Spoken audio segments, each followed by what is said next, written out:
जिंदगी की सच्ची कहानी। एक आदमी को 4 पत्नियां थी। उसकी पहली पत्नी इतनी सुंदर थी कि वह उसे सिर्फ देखता रहता था। आदमी की दूसरी पत्नी भी कम ना थी। वह इतनी सुंदर थी कि वह हमेशा उसे पास में लेकर बैठता था। आदमी की तीसरी पत्नी उससे भी ज्यादा सुंदर थी, इसलिए आदमी उसे हमेशा हर जगह अपने साथ में लेकर जाता था।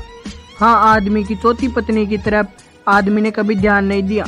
ना उससे प्यार से बातें करता था, ना उसे कहीं लेकर जाता था।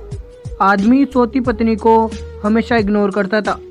अचानक आदमी की तबीयत खराब हो गई। जब आदमी अपनी आखिरी सांसें गिन रहा था, अपने आखिरी समय में आदमी ने अपनी पहली पत्नी को अपने पास बुलाया और पूछा कि क्या वह उसके साथ मरने के बाद भी जाएगी। पत्नी ने साफ साफ मना कर दिया और कहा वह आदमी के साथ कहीं नहीं जाने वाली। आदमी को बड़ा दुख हुआ। फिर आदमी ने दूसरी पत्नी को अपने पास बुलाकर यह सवाल किया। दूसरी पत्नी ने आदमी से कहा कि वह शमशान तक उसके साथ जाएगी, उससे आगे नहीं। आदमी को अपनी तीसरी पत्नी से बड़ी आस थी। उसने तीसरी पत्नी को भी जब यही सवाल किया तो तीसरी पत्नी ने कहा कि वह आदमी के मरने के बाद किसी और के साथ चली जाएगी।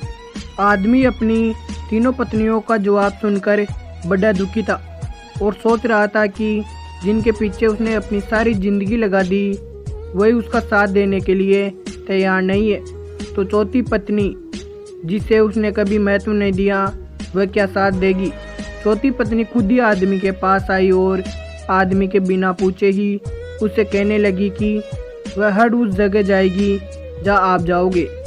स्वर्ग हो या नर्क, कोई भी प्राणी का जन्म हो, वह कभी आदमी का साथ नहीं छोड़ेगी। अपनी चौथी पत्नी का जवाब सुनकर आदमी की आंखों से आनंद के आंसू आ गए और उसने खुशी खुशी अपना जीवन त्याग दिया। दोस्तों, कौन था वो आदमी? कौन थी वो 3 पत्नियां जिन्होंने आदमी को आखिरी समय में ठुकरा दिया? और कौन थी वह चौथी पत्नी जिसने इतना ठुकराए जाने के बाद भी आदमी का साथ अंतिम समय तक दिया? आदमी कोई और नहीं, हम स्वयं हैं।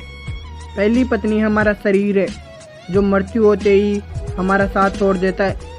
दूसरी पत्नी हमारा परिवार, रिश्तेदार या समाज जो शमशान भूमि तक साथ देता है।